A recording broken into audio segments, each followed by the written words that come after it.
Beyond the veil of silence, there is a place where forgotten screams still echo. A place untouched by light, unspoiled by mercy. It waits deep beneath the waking world, where nightmares are born and never die. No, your ears are not deceiving you. Those are the screams from the dark abyss. I am your host, Craven Ben Candy. Each week, we descend together into haunted minds, cursed relics, twisted legends, and the unknowable things that claw at the edge of our reality. Some of these tales are fiction, but others are not. Once you've heard the whispers, you'll never be alone again. Tonight, I present to you the first of a 5-part series. 2 of the scariest SCPs ever recorded. SCPs that are sure to haunt you forever.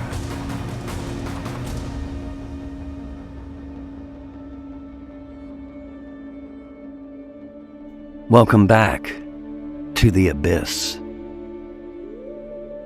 Tonight we pull from the back shelves of the Foundation Archives, buried beneath the numbers, obscured by all the red tape and redacted information. These are anomalies that never make the headlines, not because they're less dangerous, but because they're forgotten intentionally. So if you're ready to see what's buried beneath the shadows, let's dive into 5 obscure SCPs that will haunt you forever. Keep your headphones on and keep the lights off. And whatever you do, don't look out the window. SCP-106. The Old Man in the Walls. A Keter-class anomaly. They call him the Old Man, but don't let the name fool you. This isn't some forgotten war veteran or senile phantom rattling chains in an attic. This is SCP-106, an entity that doesn't age because time means nothing to it. It doesn't move quickly because it knows you'll never outrun it. And when it catches you, it doesn't kill you. It keeps you. For the uninitiated, SCP stands for Secure, Contain, and Protect. The containment file on the Old Man in the Walls. Item number SCP-106. Object class Keter, as I mentioned, meaning this can't be reliably contained, at least not for long. Its appearance, you may ask? Well, it resembles a humanoid male, aged, decomposing, slick with a black corrosive slime. Every surface it touches begins to rot. Metal, concrete, flesh. It decays reality just by existing. It doesn't walk. It doesn't need to. It simply appears, phasing through walls like a ghost with weight. The corrosion trail left behind bubbles and flakes just like rusted metal. But that's just the beginning. You see, SCP-106 possesses something else. A pocket dimension.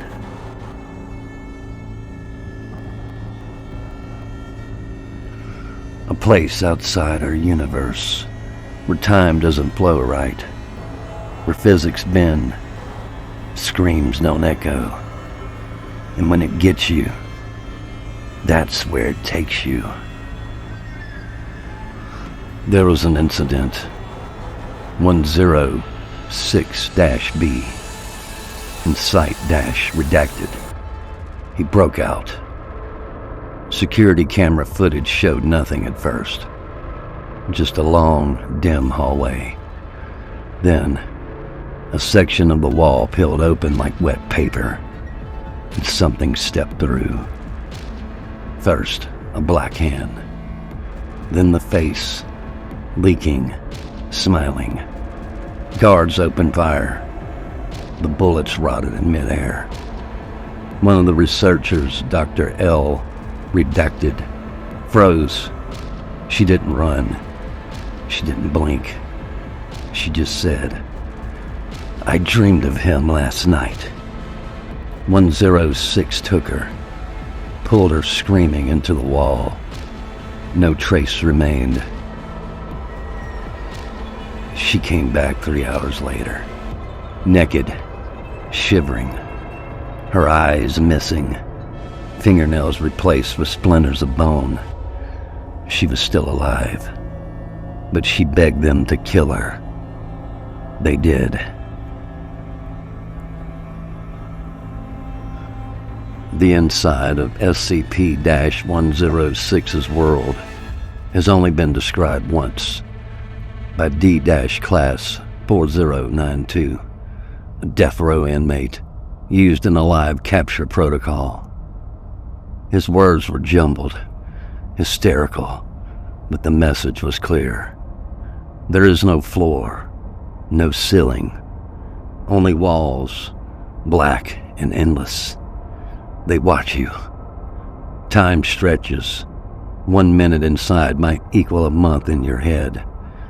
The sounds are impossible. Children screaming in reverse, chains clinking in water, and a grandfather clock ticking with a heartbeat. You float, or you fall. You're not sure. But something is always near, crawling, sniffing, laughing. Eventually you forget your name, your past, even your pain. But the moment you break, it spits you back out. Containment procedures. Good luck with that. The Foundation built a containment cell lined with 40 layers of lead, acid-proof steel, and rotating electric charges. But he gets out, every time. So they built the femur breaker. To lure him back in, a D-Class subject is restrained. Bones shattered. Until the screams draw 106 back in. It works, most of the time. But the cost? One broken human. One shredded soul. But it's the only method proven to be effective. There's no negotiating with SCP-106. No reason, no morality. Only the game. He hunts. He plays. He waits. We call him the Old Man, but that's a mercy. He's not a man. He's not old. He doesn't just kill. He's the harvester of suffering. SCP-106 represents a fear buried deep in the human mind. The fear of slow, unstoppable decay. Of being watched, stalked, and toyed with. Of being broken and left alive just long enough to feel yourself fall apart. He's not a ghost. He's not a monster. He's what's coming for you when the walls start to bleed. So tonight, check your walls. Watch the corners. If the metal's rusting and the air smells like rot, it's already too late. You don't run from the Old Man. You wait for him to find you. And he will.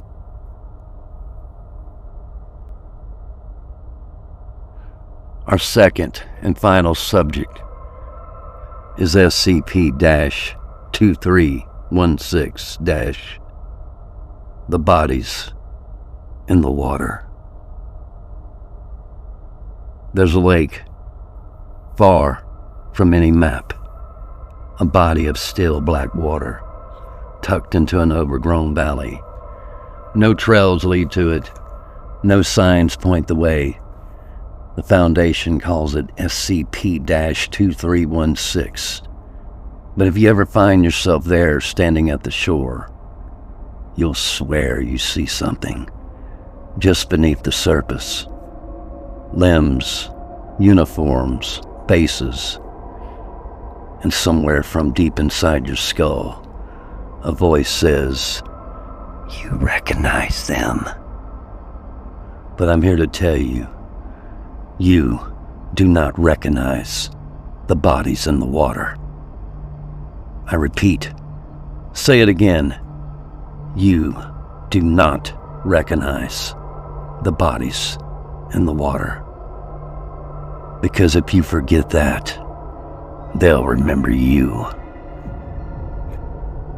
SCP-2316, Kita Class. Location, classified freshwater lake in North America. Appearance, numerous human corpses submerged just beneath the surface. Behavioral note, victims experience cognitive dissonance, auditory hallucinations, and a compulsion to enter the water. Well, to yours truly, it looks like a tragedy, a long-forgotten accident. Dozens, maybe hundreds of bodies suspended beneath the glassy surface, as if frozen in time. Some wear uniforms, high school letterman jackets, military fatigues, lab coats, but some wave, some stare, and some float face down. But no matter what your eyes tell you, you do not recognize them, because the moment you do, you belong to them. Hey, it's great to see you again. It's been such a long time. Come here.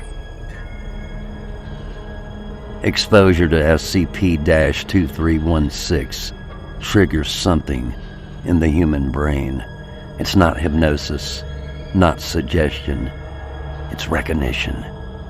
You'll see your brother, your friend from 3rd grade, your bunkmate from training, people who died, people who shouldn't be here, and yet you'll swear you know them. This is not a hallucination. This is an invasive idea, a thought that does not belong in your head. And the Foundation learned the hard way. Once you believe the bodies are people you know, the only way to stop the guilt is to go to them. Oh, they'll beckon, they'll smile at you, and you'll wade into the cold black water whispering, "I'm sorry," and then you're gone. It's time for a little redacted history. 2316 isn't just a lake. It's the site of something forgotten, intentionally forgotten, an event so traumatic, so reality warping, that the Foundation's own records are heavily redacted. What we do know is that a group designated Class of Redacted died here. How? It's unknown. Why? Buried. But their identities somehow infect the minds of those who visit the site. One recovered agent repeating the same phrase for hours before expiring. "I should have saved them. I remember now. They were my friends. But they drowned because of me." But autopsy results, no brain damage, no past trauma, no actual connection to any of the supposed bodies. So what happened? They remembered something that was never theirs to remember. The Foundation's response was swift and chilling. No one is permitted within visual range of the lake without amnestic implants and a 2-man tether. Live feed cameras are restricted, and every document referencing 2316 must contain the following cognitive reinforcement clause. You do not recognize the bodies in the water. It's not a warning. It's a spell, a mental disease, a mantra to keep your mind intact. Because the moment you stop saying it, the moment you start remembering names that were never yours to begin with, you're already lost. Help me. Help me. Help me. I'm still down here. Some researchers believe 2316 is a mimetic organism, a thought-based predator. It doesn't need to touch you. It just needs you to know it, to recognize it, to see yourself in the water. Others argue it's a punishment construct, a place stitched into reality where guilt becomes flesh. Maybe a Foundation experiment gone wrong. Maybe an ancient grief given form. Whatever it is, it has infinite patience. It doesn't chase. It doesn't scream. It just waits beneath the surface until you make the first move.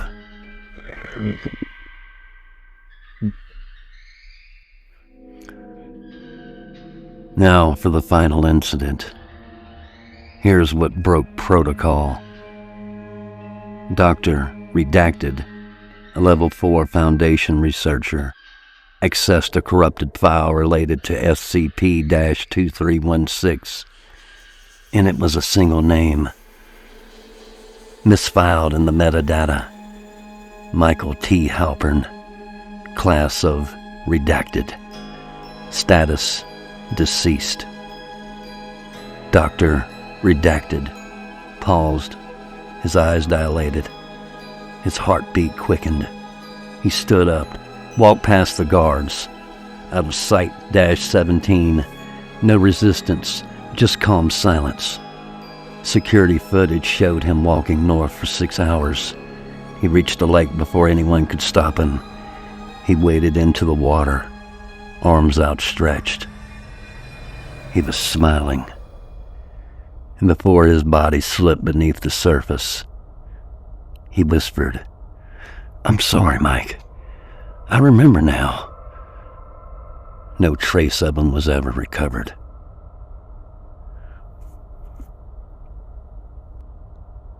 We missed you.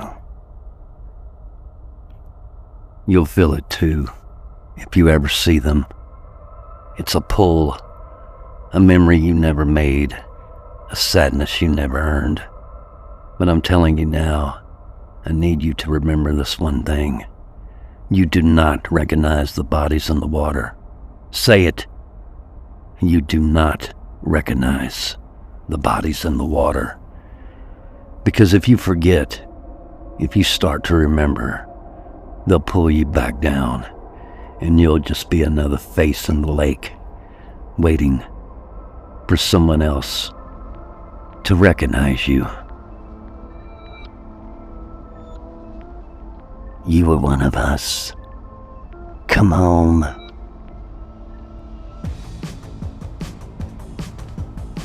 Thank you for joining me tonight on this strange journey through the files of the SCP Foundation.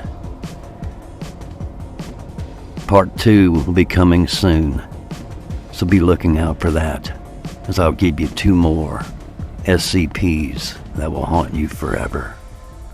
Until then, this has been Craven Van Candy, and for wherever you may be, good morning, good afternoon, good evening, good riddance.